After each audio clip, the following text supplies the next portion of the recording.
I usually start this with a little fun thing, but I'm going to right now, guys. Welcome to YWC Football Talk, where we work as hard as the commas and Skip Bayless's tweets. Free agency has started in the NFL, and look, it hasn't gone the Patriots' way, but it hasn't gone the way of they haven't spent the money.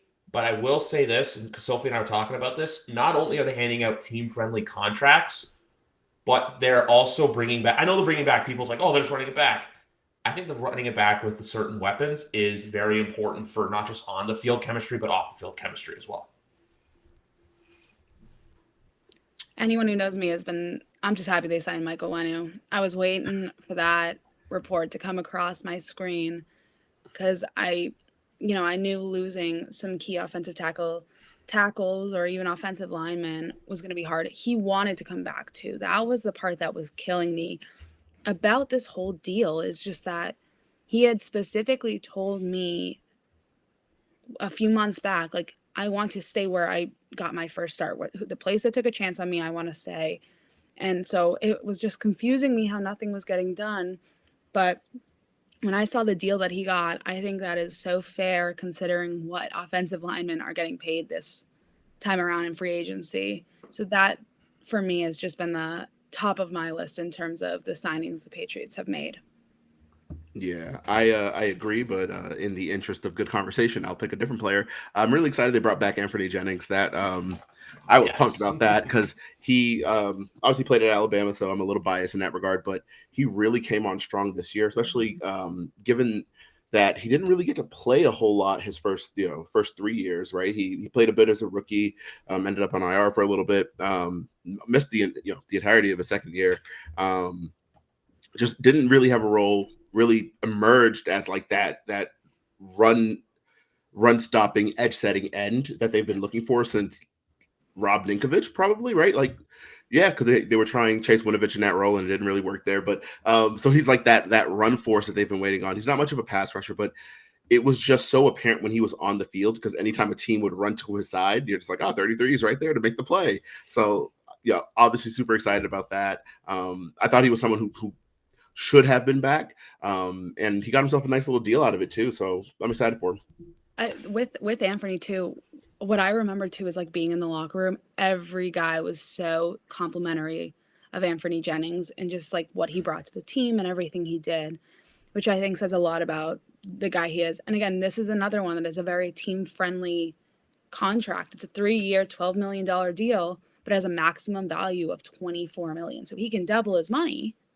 but it's incentive based. So he has to play hard to get that kind of money, which again is the team benefits and he benefits.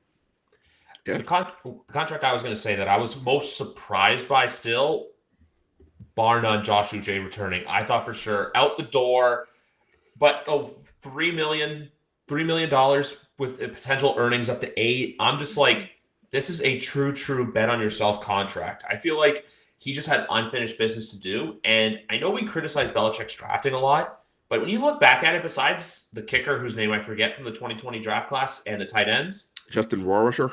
Yes, him. Yeah. Kincaid, not Kincaid. Keene. Yeah, Dalton Keene and Devin Asiasi. Asiasi, who I always remember because I remember watching the week. I always go back to this game, week 17 of that season, being like, "Where the hell is this team?" Yeah, that was exciting. Devin was working out with Demario, Tyquan, and Kendrick and Bailey this past week. Was he there in that contingent from all the videos? He was there doing that medicine ball challenge with them. Yeah, I love Devin Asiasi. I thought for sure, for absolute certain, that he was going to develop into a real-time player, but time kind of just ran out on him, health issues. I thought he looked good in training camp 2 years ago, and then he just disappeared, missed like 3 weeks. And by the time he got back, it was a little too late. And he obviously was on the roster that year, playing behind John New and Hunter Henry, but never really got the chance to like stick. I know one tight end. I know a lot of people were kind of weirded out by the Austin Hooper one, which kind of came through the middle of the night, but I'll say this for him: if you can't beat him, join him. Obviously he was on the 28-3 Falcons team, so I'll say that. But I'll say this as well for Hooper, as a guy who's really been down the depth charts as a tight end too. I don't know if I'd take him over Farrell Brown just because we've seen what Farrell Brown could do last year, but over what we saw from Mike Gesicki, I definitely think I would lean more Hooper just because He's got the experience, and as well, he's familiar with the Van Pelt system. Like another player whose name is very fun to say and is based on a song. I don't know how good he's going to be, but when he makes a play, I'm probably going to scream Taki Taki every time. So I'm just going to throw that out there as well. I tweeted that out the minute, and like my parents are coming to me like, what did you mean by this tweet? Like, what is this? But then I have like all my friends messaging me like, that was pretty good. Too. I got it right away. Yeah, I didn't really see that coming. He's a fine player. He doesn't really do it for me personally. I really don't think he's a very good tackler. And no matter what, I just don't like linebackers who can't tackle well, because I'm like, that is like the one thing you're supposed to do. Like, you're a linebacker, you're supposed to tackle. And he can't do that very well. He's a really good coverage player, though. And obviously he plays special teams. But no one wants to really hear about special teamers and all that, especially with the release of Chris Board. Everyone's like, oh, yeah, the special team thing is over. And then they immediately got a special teamer. And I'm like, it's not over, man. It's got their special teamer. Yeah. The Chris Board release was surprising to me, too. That one was like, you go from a starter to releasing him. It almost felt like ushering out Bill Belichick, the Bill Belichick way. Yeah. So I'm curious to see how that works, because I think in general, Patriots fans have this idea that the Patriots are unique among the league with regards to special teams value, right? People are like, oh, other teams don't have special teamers. And I'm like, every team does, right? Like literally every team has at least 3 just core special teamers outside of their kickers, right? You always have a gunner, you always have like a coverage specialist. Like every team has one. But for whatever reason, Patriots fans are like, oh yes, it was Bill, and Bill's the only one who likes special teamers. And I'm like, no, they're gonna sign some guys who are just gonna come here to play special teams. They're gonna draft a couple guys, especially on day 3, whose primary thing is gonna be like, hey, can he cover kicks? Yeah, well, guess what? He has a job. And that's just kind of, the nature of the game. Like, I know that offense rules the world, and defense, like, secondary, and no one cares about special teams. But when you have a bad special teams unit, suddenly everyone cares. That said, they signed Chris Board to improve that special teams unit. It really wasn't that much better. So I understand cutting him. Money-wise, I don't think he was making that much, though. So I don't really understand it from that perspective. I remember when when the release was announced, people were like, oh yeah, it saves on cap. And I'm like, not that much. He wasn't really, it wasn't like they were paying him $10 million. So yeah. The other thing too with the special teamers as well is they do have Brendan Schooler on the roster, so it's like they have that core special teamer there. Also, just saw the Chad Graff thing you're talking about with T. Higgins, so we'll see where that goes. I was hoping Calvin Ridley was going to break during the recording, but obviously I messaged both of you that, and it happened like 20 minutes later. But no, with this team, like I was telling Sophie this, I feel like there's a section of Patriots fans and one reporter in particular who are super pessimistic on this team. That it's just, oh, they're bringing back the same core. Oh, they're just running it back because we saw how well it worked last year. But with this team, it's never been about, hey, get ready and go for it in 2024. I was telling before you hopped on, McGarvin, I said this to Sophie, where I feel like Houston ruined that in the senses of, hey, look, oh, hey, they got their quarterback, they're good to go. New England's going to do the same thing, when in reality, that's just not how it's going to go. Are we going to be going out there next year and signing a Danielle Hunter? I doubt it. But for now, I just look at this team to where I want to be like, hey, be competitive in 2024 to where then next year you can truly take the leap. And even though everyone with the money, look, we all knew this year was going to be about spending it internally, not externally. To where next year, I was looking ahead. There's a lot of pretty good free agents next year, especially on the offensive side of the ball. So if next year you want to make that big splash outside the organization, go right ahead. To where this year, I think if they're going to make it, it's still going to be through trade or through the draft. Yeah, I agree. I think this is a multi-year rebuild. I think that's obvious to a lot of us. Although for whatever reason, especially today, I've noticed a lot of people don't seem to think that. There are people who are like, "Oh yeah, this could be like an 8 or 9 win team," and I'm like, 8 or 9? Where? Like that's no way. People are just kind of clinging to the whole, "Oh well, they lost a few games by by 1 score last year, so you could just flip those matchups, and this is a pretty good team." And I'm like, that's not really how it works. Like that doesn't really go that way. You don't just pick up where you left off, and you're not going to be the same team regardless. And I also think they won 4 games. They won a couple games they had absolutely no business winning. So I think if you're going to say, oh, just flip the matchups they lost and flip the matchups they won too, it's not going to be a very good team. There's going to be a multi-year rebuild because they need an entire offense, right? And you were never gonna buy an entire offense. Like, that's just not a thing that happens. But they need a left tackle. They need at least 2 wide receivers. They need at least 1 tight end. I know they signed Austin Hooper, but please give me a break. They need running back depth, right? Because Ramondre Stevenson is entering a contract year, and Antonio Gibson, who they signed, we didn't mention, third down back. He's a really good pass catcher, but he's not a between the tackle runner. You're not going to rely on him. You're not going to give him the ball 20 times a game. Talking about, hey, run us to victory. That's not really a thing. So I think they're just, and obviously quarterback, left out the big one. Obviously they need a quarterback. And even if they do draft a quarterback this year, and I suspect they will, and I expect them to, and I hope they do, it's not going to be like hey, we got our quarterback. Let's just, let's go out there and do it. Cause that's not how it happens, right? Rookie quarterbacks come in, they may play well individually, but their teams still aren't very good, right? We look at the Joe Burrow Bengals, right? They came in and from like immediately you saw, oh, whoa, he's going to be really good. And they still lost a ton of games. And then he got hurt and then they, continued losing. But even when he was playing, you were like, oh, I see why they drafted him. The team stinks. Most teams drafting a quarterback high stink. That's just how it is. So I don't understand this idea of like, oh yeah, we're just going to draft our guy and, we're going to just spend all this money and it's going to be great. You're not going to buy an offense. You're going to need to draft and develop these guys, and that's going to take some time. So at least 2 years. I think by the end of year 3, you really want to look and see, all right, here's what we have. We're going to pick up the 5th year option on whatever quarterback we have, and next year we're really gonna get after it with a deep playoff run, not just we went 9-8 back into the playoffs and got clobbered by the Bills or some shit like that. So I totally agree with what you said about Antonio Gibson. I want to point out this part. The one who I think could be like a sneaky sort of option behind Ramondre is Kevin Harris. I think he really came into his own towards the end of that season. He was getting a lot more reps with Ramondre with Ramondre on IR towards the end of the season, and Zeke is the number 1. And Harris got in the end zone. He was getting open. So I think he's like actually a very solid option and could be like, I know that's not what fans want to hear right now is like, they might not make that big signing behind Ramondre, but I think that's someone who actually still has a lot of potential. And if given the opportunity, he could show what it's all about. The other thing that I thought was very ironic that you said, or I don't know if ironic is the right word, but you talk about those games they have no business winning. And the first one in my mind is the Buffalo Bills win. Yeah. When it was Mac Jones and Mike Gesicki in the end zone, both of which are no longer on the Patriots. Right. Yeah, absolutely. Another one that comes to mind is that Denver game. I mean, that was like a perfect storm of bullshit on Denver's side, because that game should not have been close, and they just kept it close. And it was like, all right, well, I guess if you're going to give us the win, we'll go ahead and take it. So that was weird.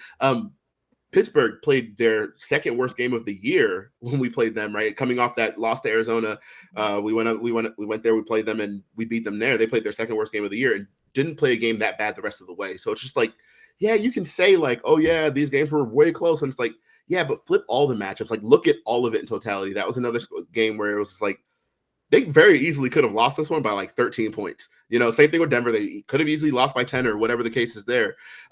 It's just not so easy as like, oh, just, a few other things go right and we would have won 9 games. Like, no, chances are you're going to win like 5 or 6. And that's just all right because the team is rebuilding.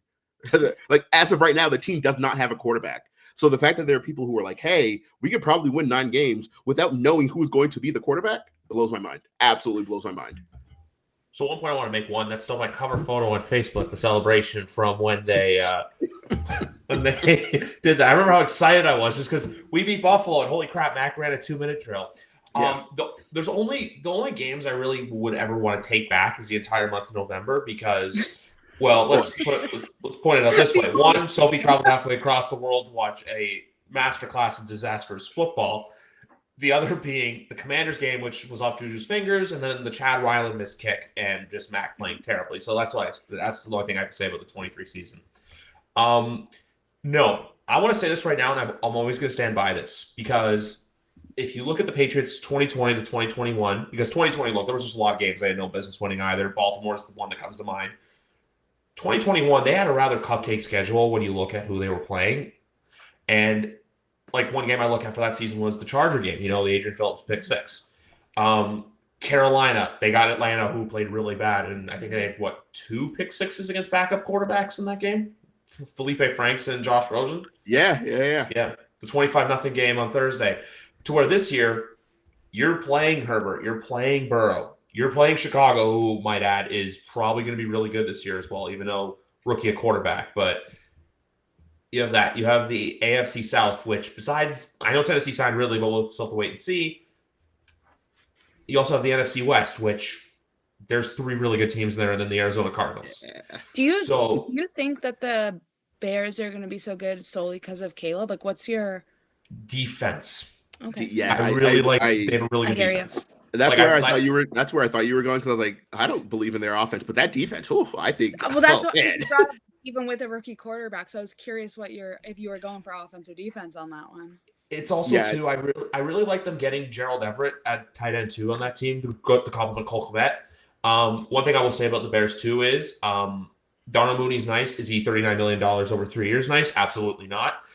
With the Bears, I think they're going to be a Pittsburgh Steelers team where they're going to win a lot of ugly, 17-10, like just offense turns it over, but then the defense can do. If the defense doesn't break, they will win games. And when I say the Bears are going to be good, I mean they're going to be 8-9, 9-8. I'm not saying that they're going to be a 10-win team. I've also been on record and I don't know any more about this. This is before Kirk left, that the NFC North is one of the better divisions in football going into this year, because Detroit's going to be good. Green Bay is going to be good. Minnesota will wait and see, but Sam Darnold has the best team he ever assembled, even though I feel like they'll be aggressive to trade up in the draft.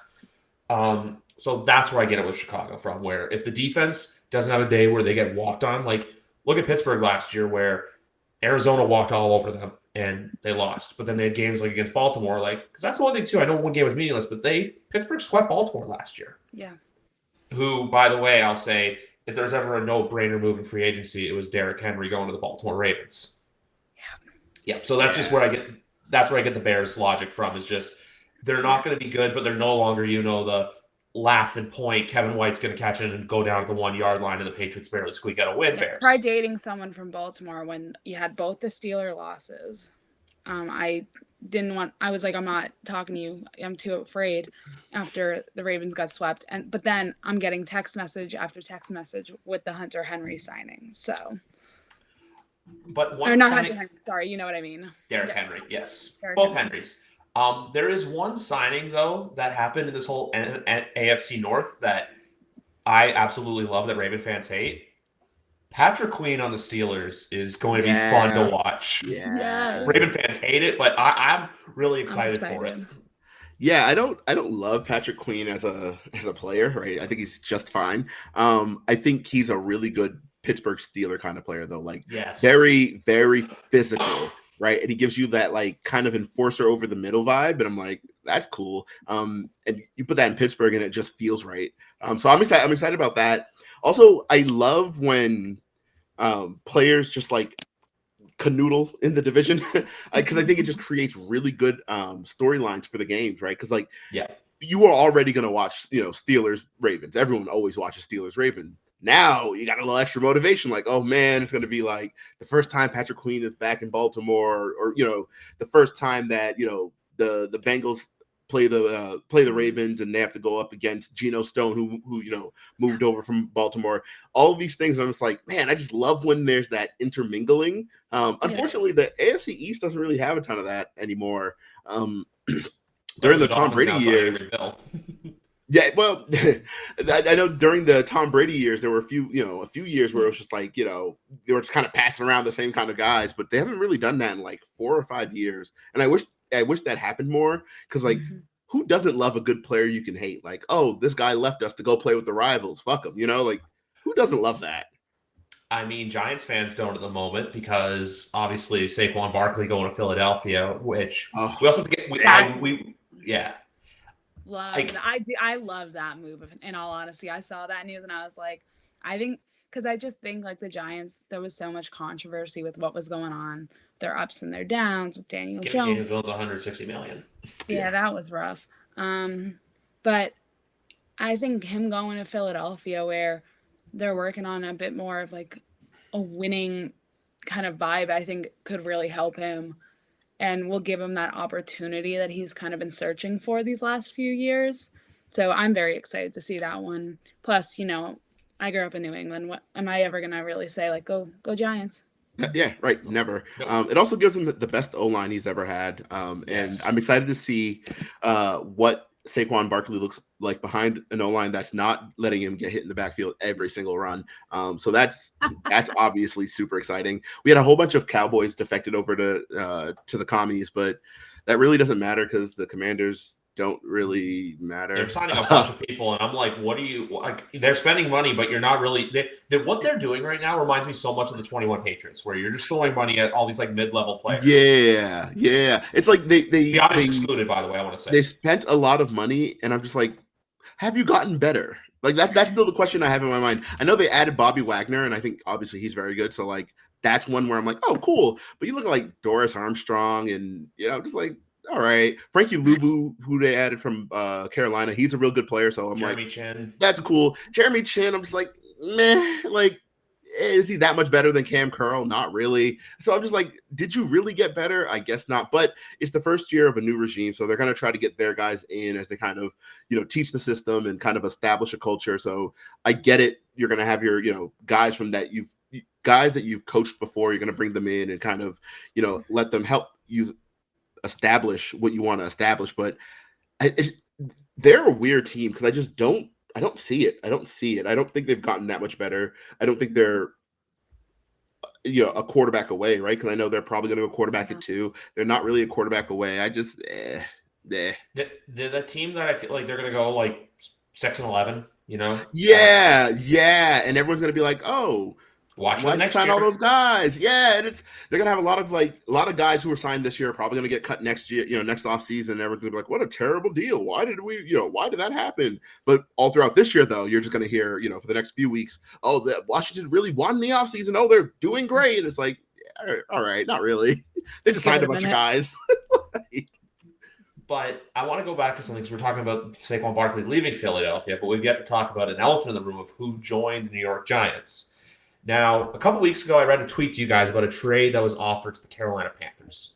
Scott Barrett's the person's name, and he said this. If you combine the Bryce Young trade with the Brian Burns trade, the declining of the Rams offer before later accepting the Giants offer, the Panthers traded a 2024 first overall pick, DJ Moore, a top 10 pick last year, a 2023, 2 2023 seconds, a 2024 first, and a 2025 for like round 1 pick in exchange for a 1-year rental of Brian Burns and a meaningless 2-win season.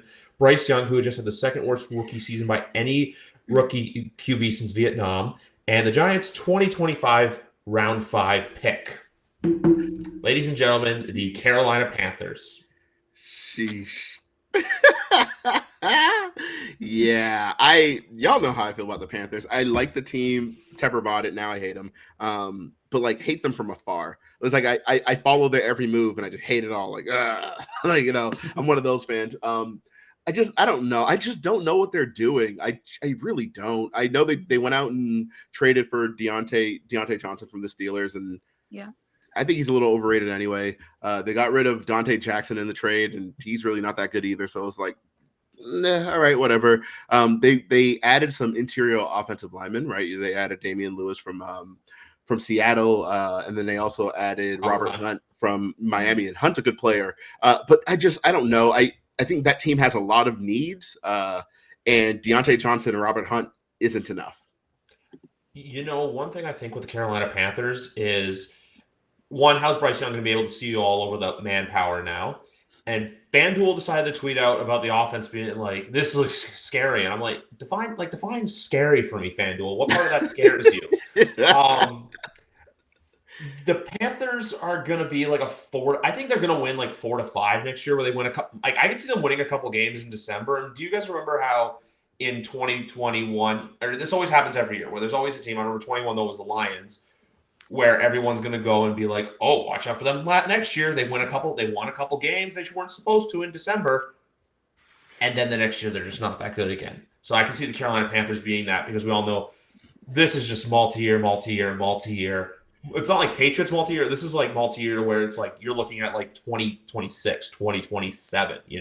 That's how it is with the Carolina Panthers, because you have, now I would argue, you have one I want to say good team in Atlanta now that you finally have a quarterback who's not going to be stupid.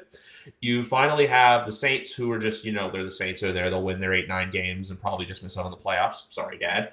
And then Tampa, who I think will be the same as last year, but I feel like everyone's going to think, oh, this is what's going to happen. And then Baker Mayfield's going to come out and be like, should we have given Baker Mayfield all that guaranteed money? I don't know. So the NFC South is a very intriguing division.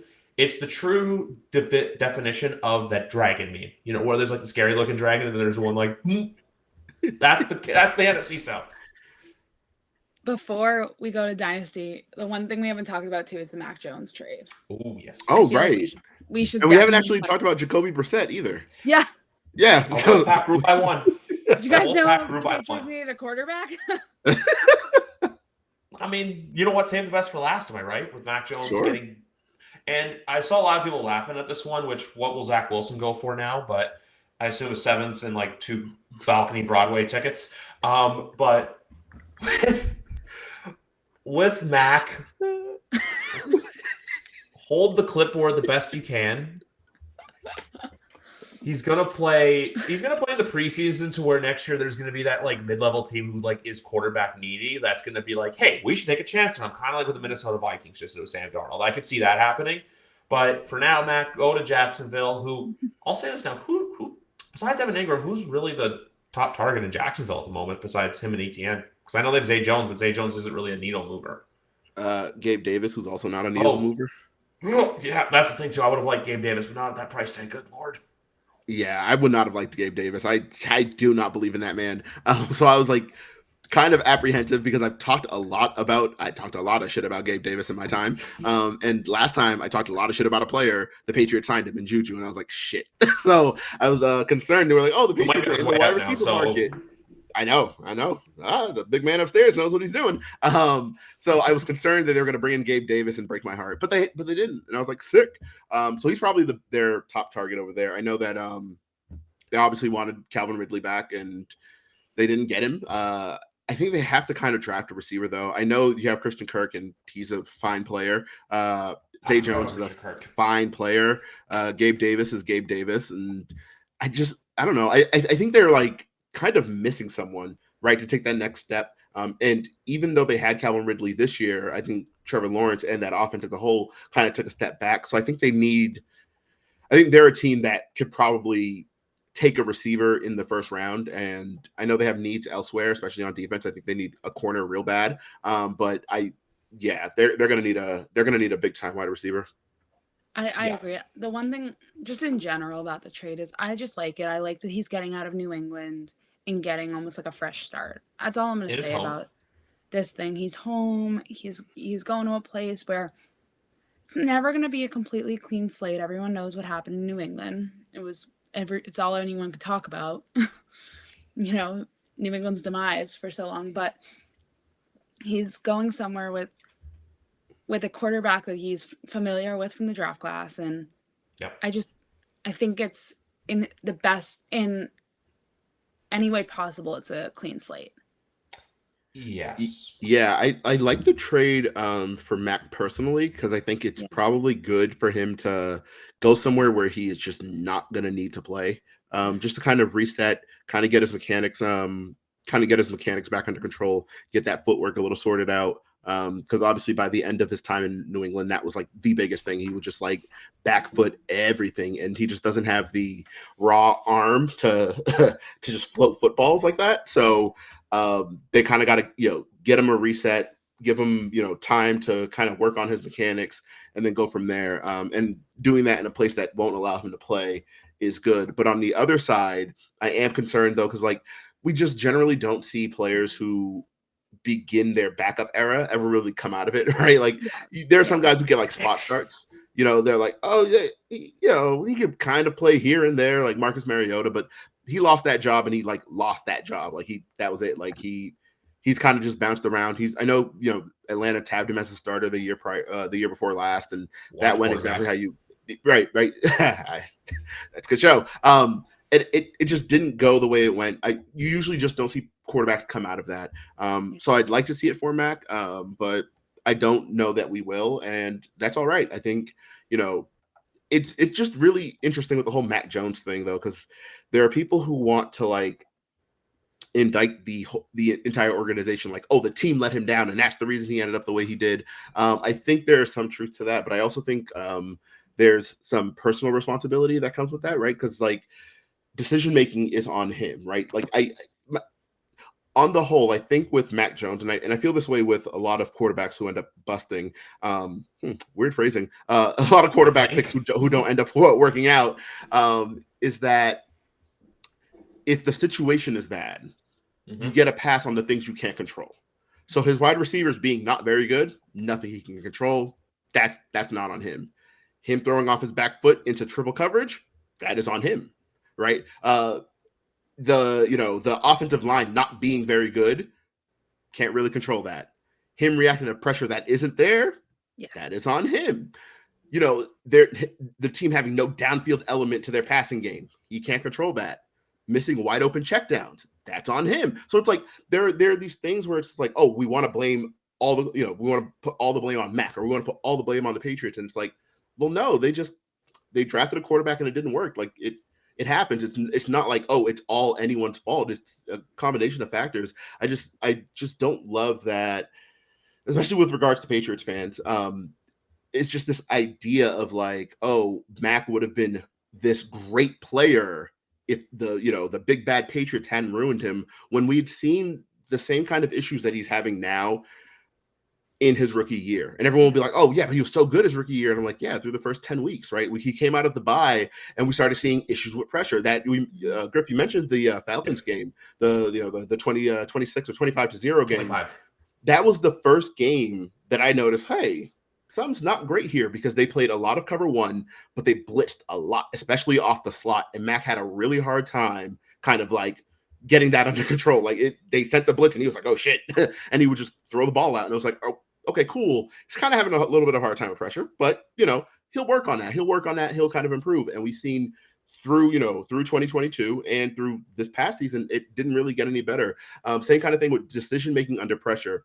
It was a huge issue down the stretch his rookie year, right? And we saw that because that's how teams just attacked him. They were like, fuck it, blitz him. Like Colts game. Yeah, that was the game that came to mind. It was just like, they were like, hey, fuck it, blitz him. He will throw us one. And he did. He threw a ton of interceptions down. I mean, I think it was one a game. I think the only game he didn't throw one was Jacksonville, but I might be misremembering. But I think Jacksonville was the only game where he didn't throw an interception down the stretch his rookie year. And it was the same kind of thing of like, yeah, but if you just pressure him, he will become one of the worst passers in the league. And that just kind of continued throughout the entire time. So there were some signs of things that were like, kind of got to get that cleaned up, and it didn't happen. And that kind of stuff is not necessarily on the Patriots. It's just like they took a quarterback and it didn't work. I think it's just people are having a hard time with Mac Jones and his departure from New England, because it's the first time we've seen New England bust on a quarterback. So everyone's just like, oh my gosh, like I can't. How did the team let him down? And it's like, plenty of teams take quarterbacks who bust all the time. Like it happens. Like it just so happens that this is ours. Like it's the first time we've seen it, right? Because we had Tom Brady before that, and even the quarterbacks they drafted in the interim. Jimmy Garoppolo, who started, who's drafted in 2014 and was a starter up until the middle of last year. You have Jacoby Brissett, who's still around and is back again at the Patriots. Like these are guys they draft guys we've seen them work. So it's just, I think people are having a hard time seeing them draft one, especially draft one high, pick number 15 overall in the draft. They see us draft one high, and for it to not work for the very first time, which is like, well, it must be the organization. It's like, no, they just took a quarterback who just didn't work here. That's fine. It happens. Yeah, that's exactly it. I just say the Colts game because I feel like throughout that 2021 season, there was, like I said, there was a bit of a cupcake schedule. How it was like they faced the Chargers before we really knew who the Chargers were. That Dallas Cowboy game that still pisses me off because I feel like Bill just kind of gave that one away. Yep. Other games I look at from that year, like the Tennessee game, like when you look at it, it was like, hey, they didn't have A.J. Brown. They didn't have Derrick Henry, and they were just able to run all over them because the defense really wasn't that good for Tennessee, even though they were the 1 seed. We kind of learned that in that game against Cincinnati. Buffalo, we all know about that game, 2 for 3, 19 yards. Everyone likes to make fun of them. The one game that I go to, and I saw Bills fans trending about this, but the Micah Hyde interception in the playoff game, everyone's saying, that's on Mac. You didn't get the ball in place. I'm like, no. It could be a little bit of it. Great play. That's just a great play, yeah. That's great pass coverage. That's all it was. But I even look to like, for example, the Colts game, where I feel like that Colts game was the true Patriots who they were that year. It's just that win streak was coupled with, like I said, a lot of cupcake games, and even the game against Buffalo, the home game the day after Christmas, where hey, new father, I should mention, Damian Harris, 3 touchdowns.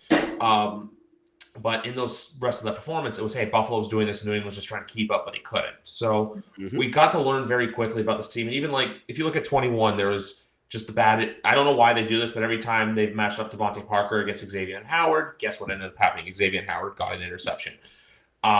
Even with 2022 as well, there was the Baltimore game, which besides the ankle injury alone, he threw some really bad picks in that game.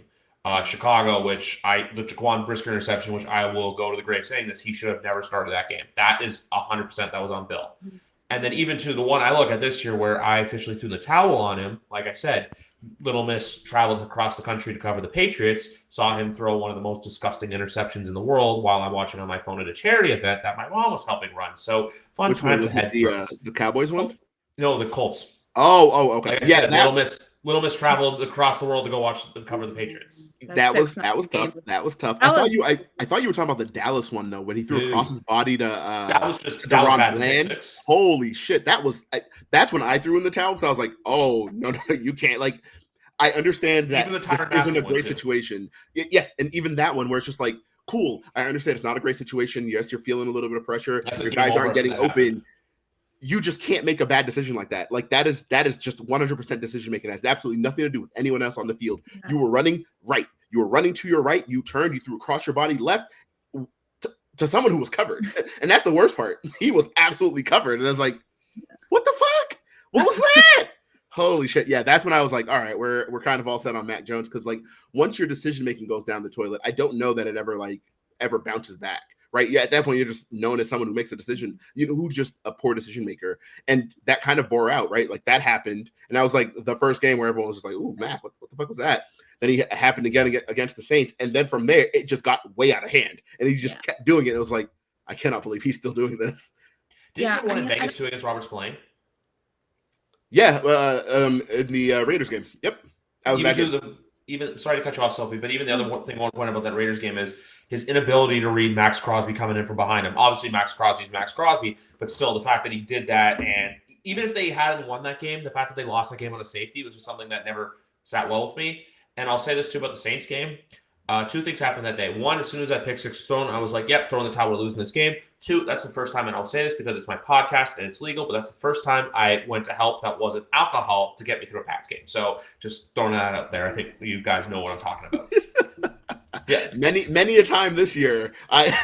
Many a time where I'm just like, all right, fuck it, where are the edibles? Because like this can't keep happening. Like if I'm going to have to watch through this, I need to just not be all the way here.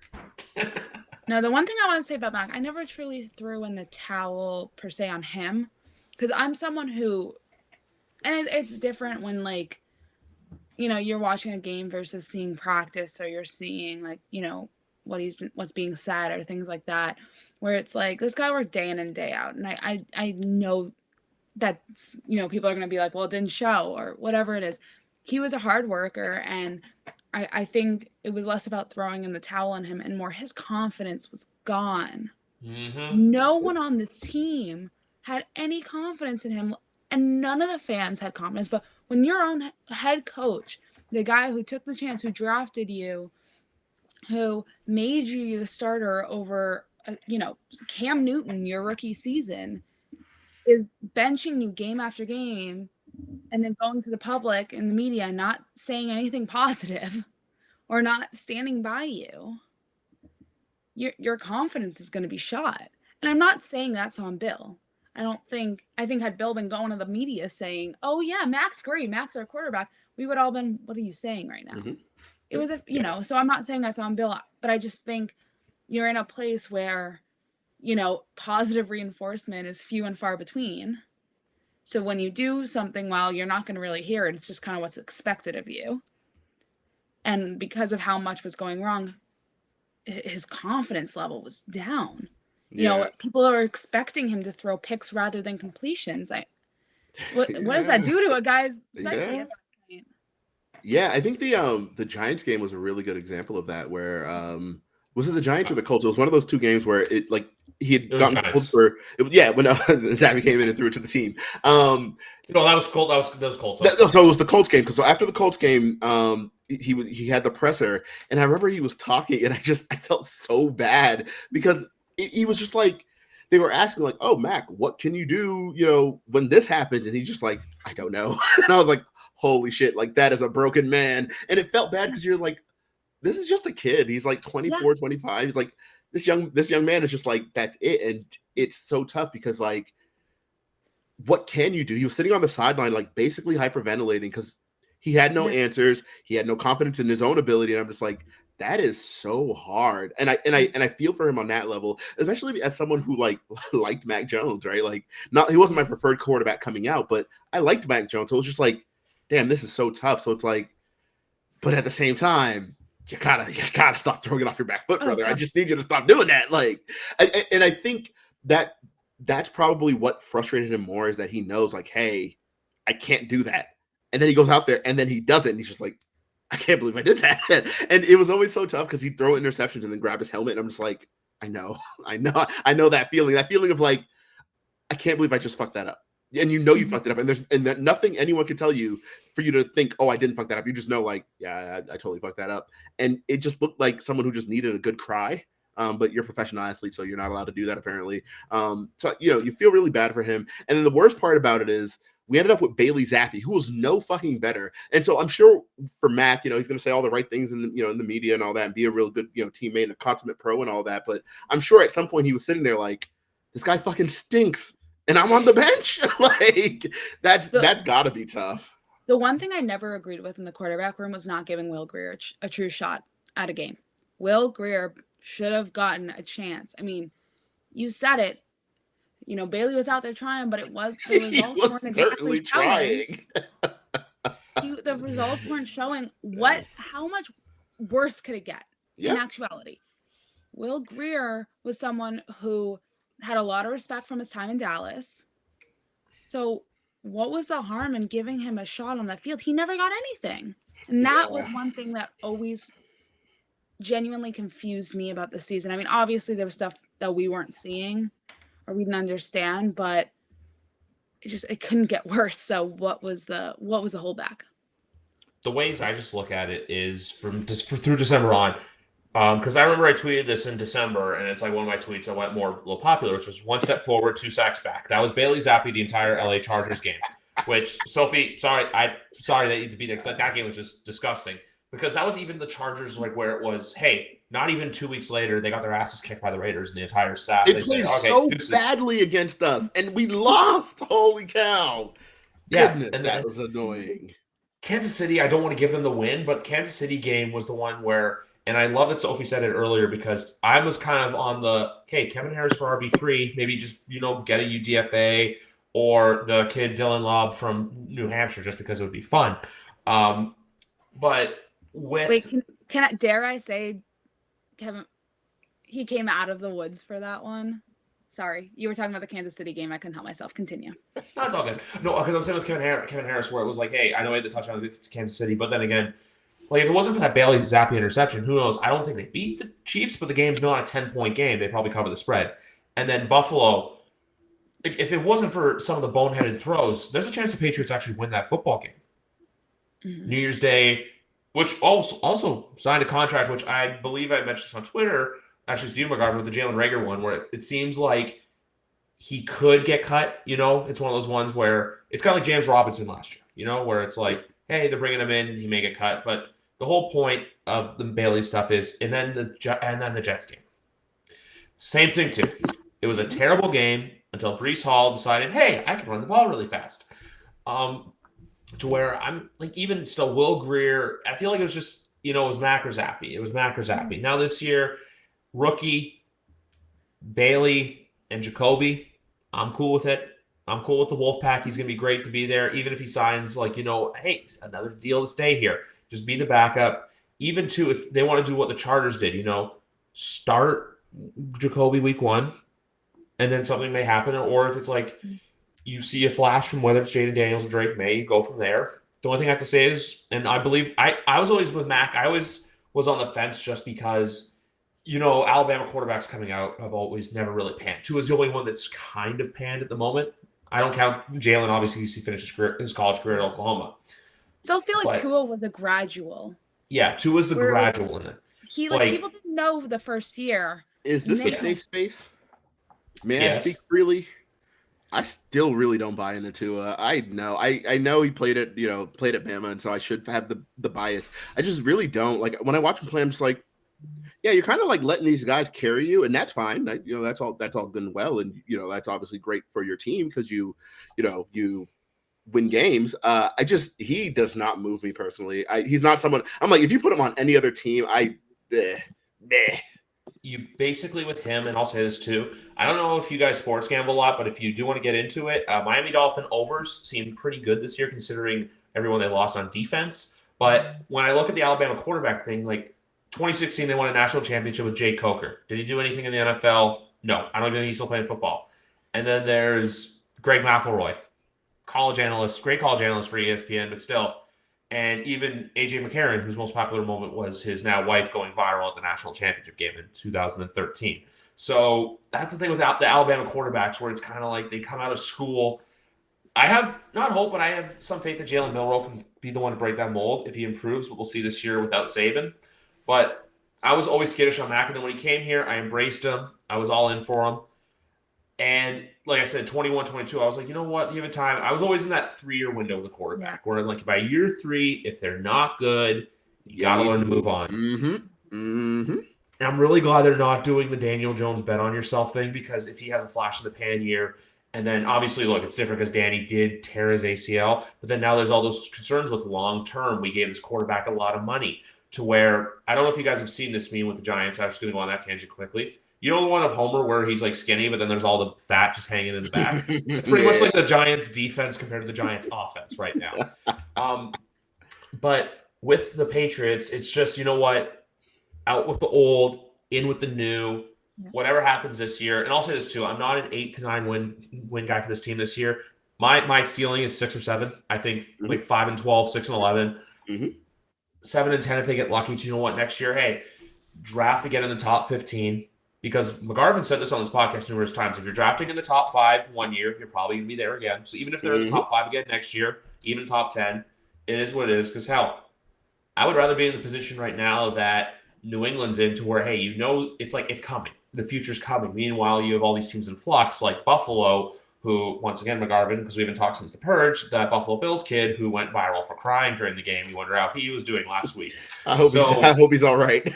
Yes. So with the Patriots, it's the hope of like they can get better, because when you look at the landscape of the AFC East right now, you have Miami where there's a lot of question marks, and Tua isn't a real prove-it year. You have the Jets where the quarterback doesn't want to be a distraction, but got caught seeing some super offensive things that I'm not going to go into. And then you have Buffalo, who is a team in purgatory right now, who thinks that, hey, Mac Hollins is going to solve all our problems. So we'll see what happens with the Buffalo Bills. Mac, you don't like cats, which I don't agree with. And also, too, do not walk barefoot in Western New York. I'm just going to throw that out there right now. You might end up like the folks who attended the Chiefs-Dolphins games getting amputations because of frostbite. So with New England now, did they spend a lot of money? No. Am I still excited? Am I still going to root for this team? Hell yes. Because why? Because FEA, baby, and that's how we transition to the Dynasty. Oh, yeah. Where I'm going to say this, and I'm going to say it's the 2 best episodes, but there's one person on this podcast I started to think of as soon as a certain song started playing during everything. Yeah, I know exactly the moment. Little Miss Swifty. I've never seen that reporter from the Boston Globe. I think her name is Alexandra. Is that who that was? I didn't see her name on the thing, and they just kept showing her, and I was like, "Is that Nora Princiotti?" All right, I have no idea who it was. I don't know, but the one person I want to give an MVP to episode 7 and 8, and it's no one from the Patriots organization. ESPN reporter Bryant Howard. Yeah, he was fantastic throughout the whole thing. You know, the one I'm talking. He was there, but then Tom Curran was just the wet blanket on the entire episode. I feel like for every positive thing they mentioned him, and Tom just like was all the negative stuff. I'm like, Tom, don't do this, man. But I didn't mind Tom. I think I like Tom. I like Tom a lot. I thought he brought a level of like, brought back to earth. Yes, that's the best way to put it. It's like this whole, yes, you have Spygate, you have Deflategate, all that, but it's like this whole Dynasty thing is about how dominant the Patriots were. And yes, they were this team that was like, holy shit, no one's going to catch them. But what I liked about Tom Curran's reporting is it was like, it brought it all back down to earth. And it's like, no, this is not a team that's, has like Superman and like Batman lining up on the offensive line. Like, no, this is a team that was beatable. They just always overcame stuff. It was like, here's how it happened rather than it wasn't just this magical moment. One thing I'll say is, go ahead, McGarvey. Just generally speaking, I like Tom Curran. I think he's a really entertaining person, right? I listen to his podcast just because like the way he delivers, he's so funny. I think he's so funny. And I know that he rubs a lot of people the wrong way because he could be really antagonistic sometimes. But I don't know. I just take it in stride. I thought he was. I thought he was a bright spot in the Deflategate episode because he added a little levity to a storyline that, looking back on it, fucking stupid, right? That was dumb as shit. And so he treated it with the level of frivolity it deserved. Like, it was a stupid thing that happened, and he did not take it seriously at all. Where it feels like a lot of times with these documentaries, anytime there's a quote unquote scandal, it's like this huge, like, oh my gosh, can't believe this, oh god, and he's just kind of like, man, he was in there with the needle taking air out the football, and I was like, all right, man, that's fun. Taking air out the football. Well, there was the one line about the guy going into the bathroom with the football. Oh yeah, was he taking? Was he emptying his bladder, emptying the football's bladder? I'm like, all right, man, fine. It was perfect. I totally agree. And Tom's a reporter that, as a young journalist, I have learned a lot from and talk to all the time when I can at Gillette. So I'm a big fan. Yeah, I like that guy. You know what? I got to take everything back just because, I guess when I viewed it, I was just like, I feel like it was him. One journalist I'm surprised we haven't seen yet is Mike Reese, honestly. Yeah, what's up with that? I'm curious about that too. He's covered the team forever. I know how tall you are, but I know Mike Reese is not exactly the tallest person in the world either, but he's been on the beat for 25 plus years. So that's the thing with him where I'm like, okay, I get Jackie McMullen. Michael Hawley, I didn't even realize he was a Patriots. He worked for the Boston Globe. I didn't either. I thought he was just on TV. Same. I know him because I believe he works for NBC right now. Yes. But with the whole episode, one thing I'll say is I know they focused on Deflategate.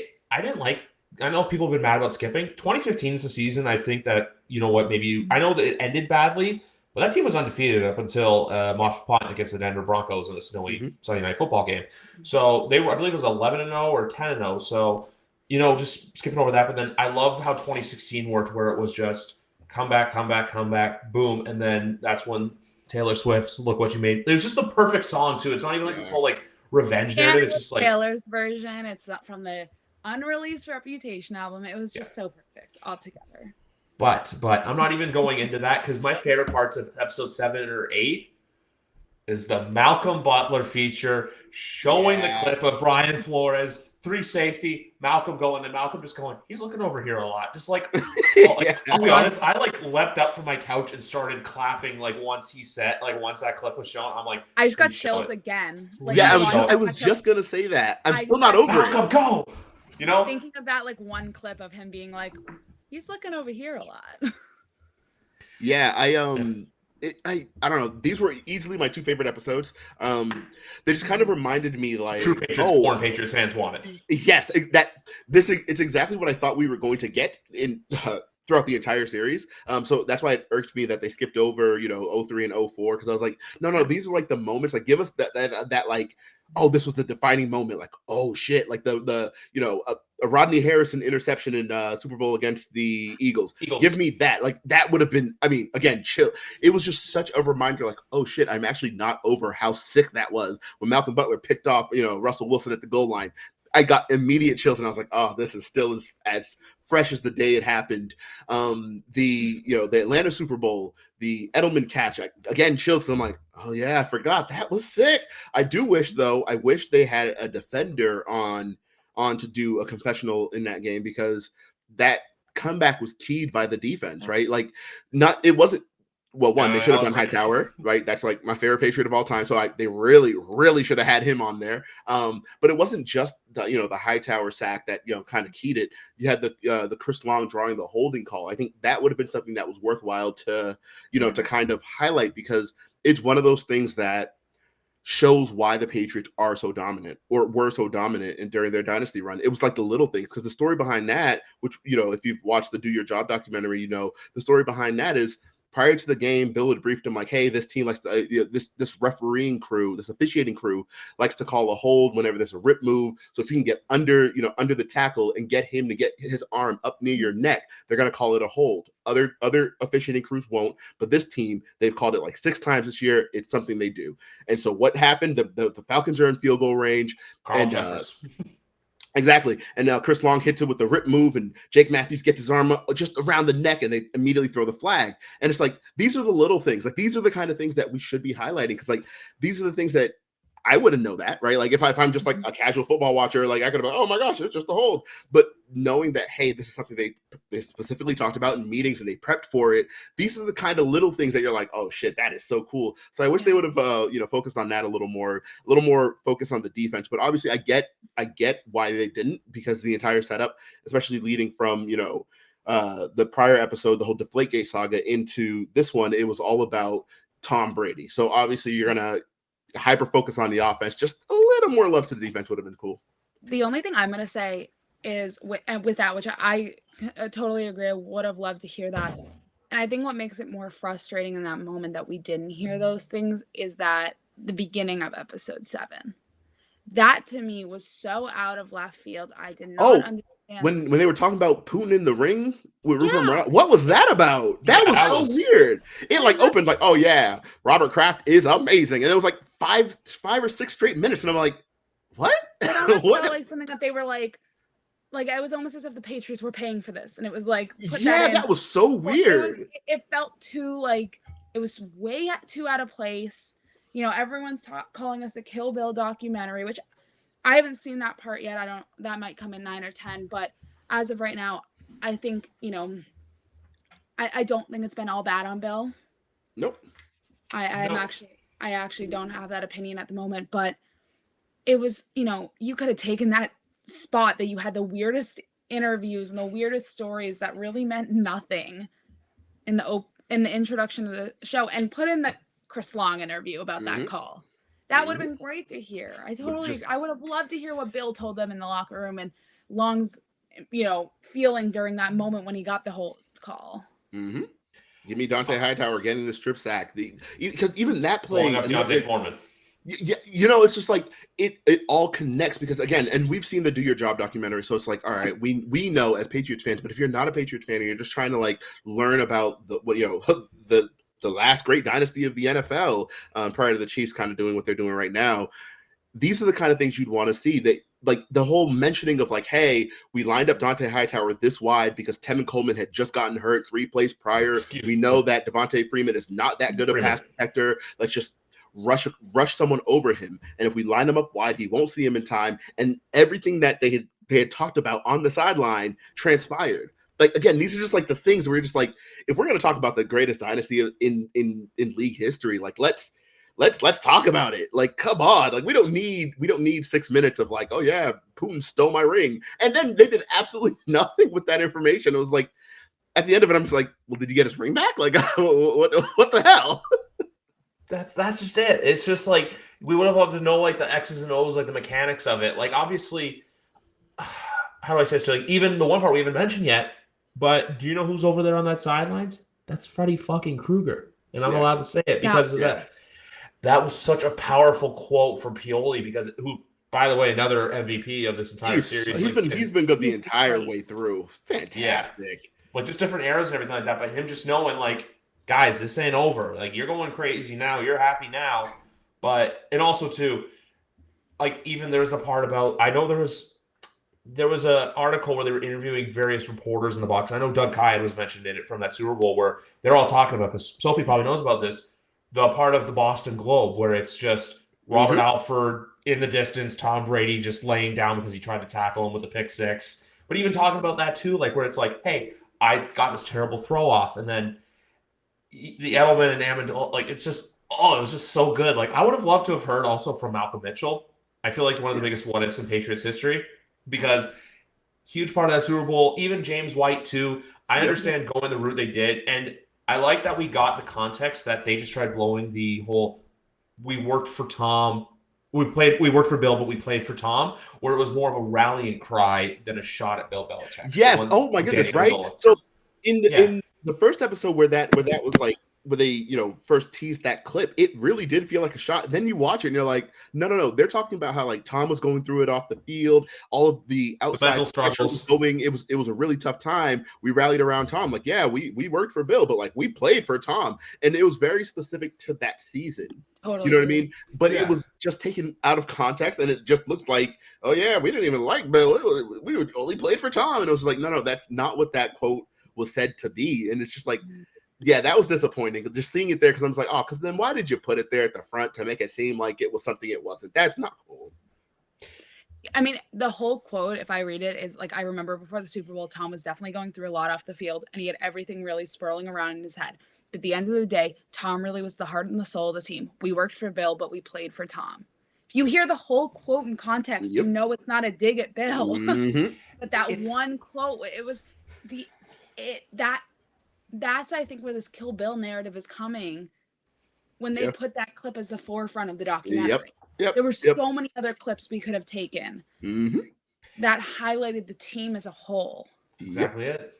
And this is almost, and I know episode 10 is going to come, and it's really going to be like, that's where the narrative might come along a little bit more. Yeah. But at the same time, I'm like, I have a little bit of morbid curiosity to kind of see how it's going to be handled, because we know that Bill, this documentary was filmed while Bill was still under contract with the Patriots, right? He was still the head coach. So I'm so curious to see how they like kind of handle, Tom's departure, and then the last few years that we've had with Bill. I know it's probably going to cut off at like 2021 or something like that, but I'm curious to see like how are you all going to frame this?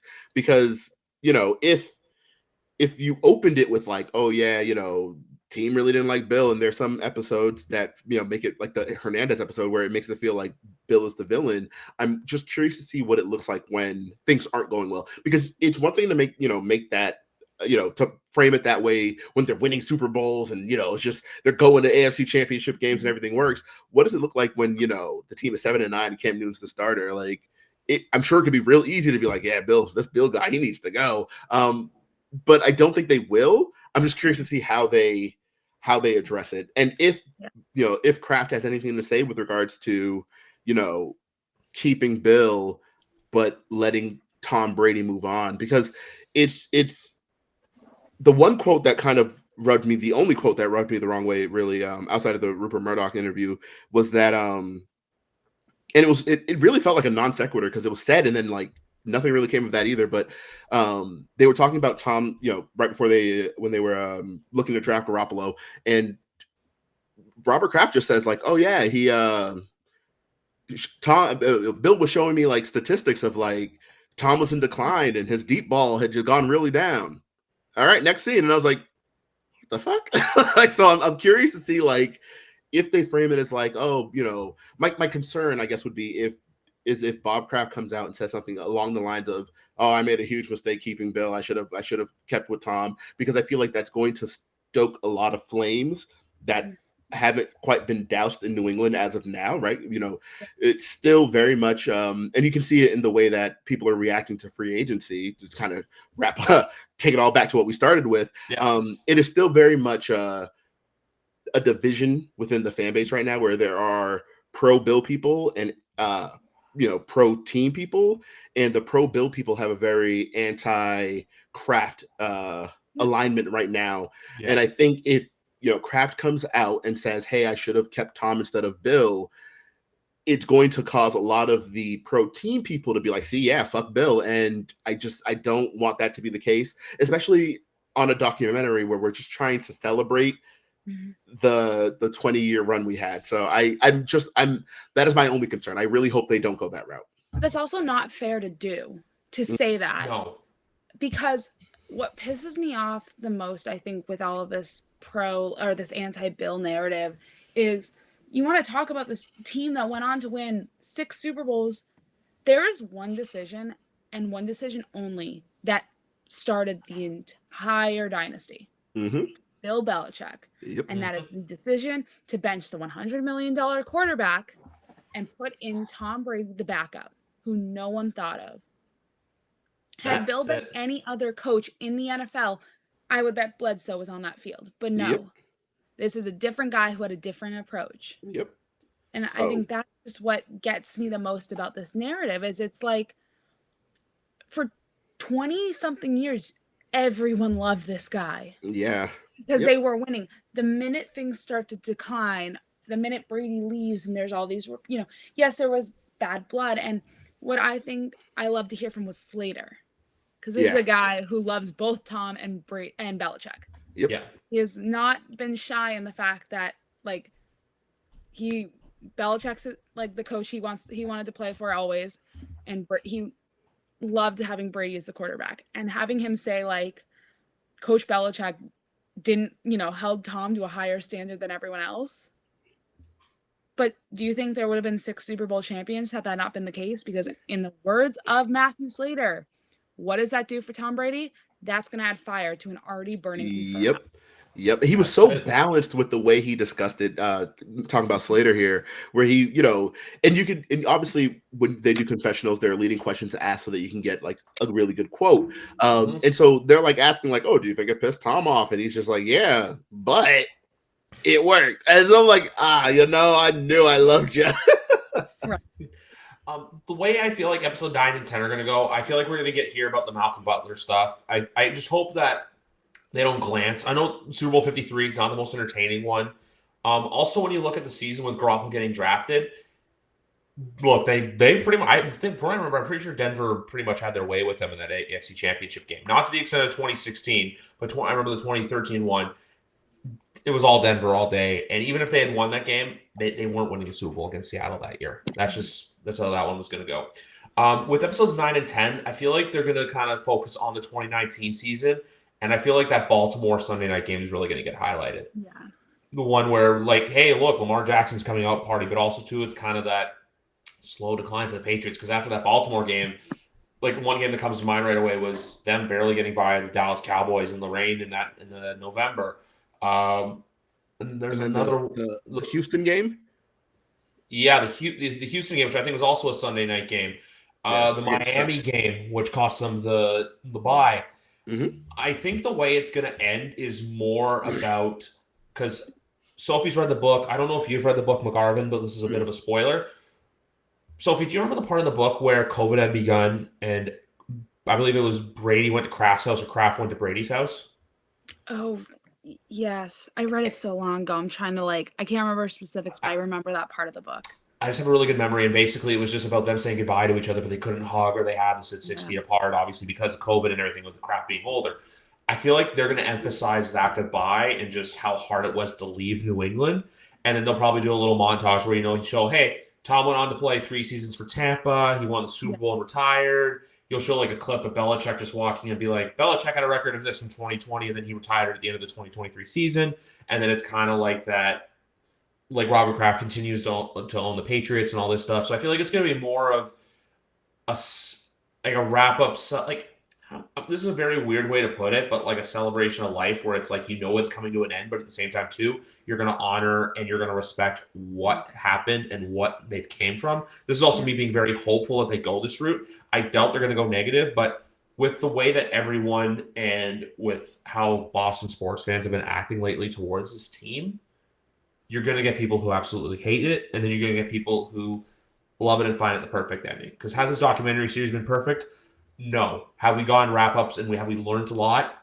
Yes, and that's all I've asked for. Yeah. Even with free agency now, too. I know people aren't excited, but just know that eventually this team can get back to being better. When that will be, we don't know. But the one thing I'll say, too, is right now, this is Elliott Wolf's football team. All those reports of Jonathan Kraft and Robin Glazer running the show, I don't think are existent because there's no goofy spending out there. It's bringing back your own guys. It's Elliott Wolf being the Wolf of Patriot Place.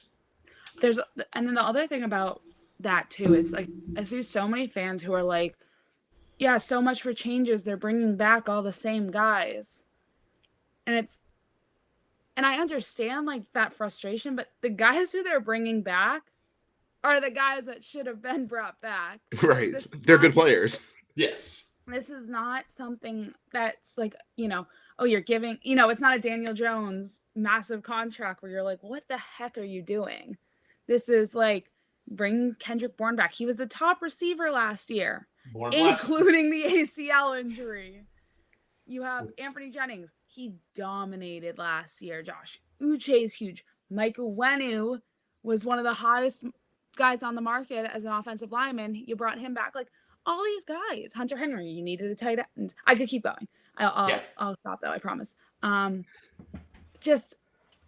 It's not a fair thing to say that they're just bringing back all the same guys. They're bringing back the guys who should have been a priority to bring back and who were a priority to bring back. But they're also making some outside signings. There's still trading that can happen. This isn't over yet. Nope. It is not over yet. Plenty of time. It is literally the first day. Yeah. It's just, I don't know. I just kind of want everyone to like just shut the hell up for just like 10 minutes and let them cook. And if they don't, they don't. There's a lot of work to be done, but there's a lot of time to do it because this team isn't going to be ready in September. This team won't be ready in December. This team probably won't even be ready next September. Give them some time. And I know, real quick, everyone's going to be like, oh, they have all this cap room. Cap room can roll over. You can roll over your unused cap space. Yeah. If they don't use it all this year, it'll be there next year. Relax. Because there's a lot of players that, are going to be available next year. So even if the Patriots don't trade for T. Higgins, guess who's going to be available as a free agent next year? T. Higgins, Brandon Ayuk. That 2020 class. Unfortunately, my guy Michael Pittman, not going to be available. Signed a nice little long-term deal with the Indianapolis Colts, but that's just that. One other quick note before we go. This is something of note from McGarvin, but it was someone's birthday a couple of days ago. So we just want to give her a quick little birthday shout out to little Sophie Weller over here. Happy belated birthday. Yes. Thank you. When I first saw it, I was like half asleep on it, when I was like waking up on Instagram and I saw it, and I saw it again. I'm like, yeah, it's her birthday. So just wanted to throw that out there. Thank you. Just going to make a quick announcement with the podcast, guys. We're going to be back for episodes 9 and 10 sometime in the next few days or maybe next week. But then after that, guys, we're going to go quiet for a couple of weeks before draft push really gets going. Just giving you guys a heads up right now for the listening public. But anyway, guys, another episode in the bag. Episode 287 of YWC Football Talk has come and gone. It was a blast. Always squad goals here. It was always fun. We'll see you guys next time. All right? Bye. Take care. Bye.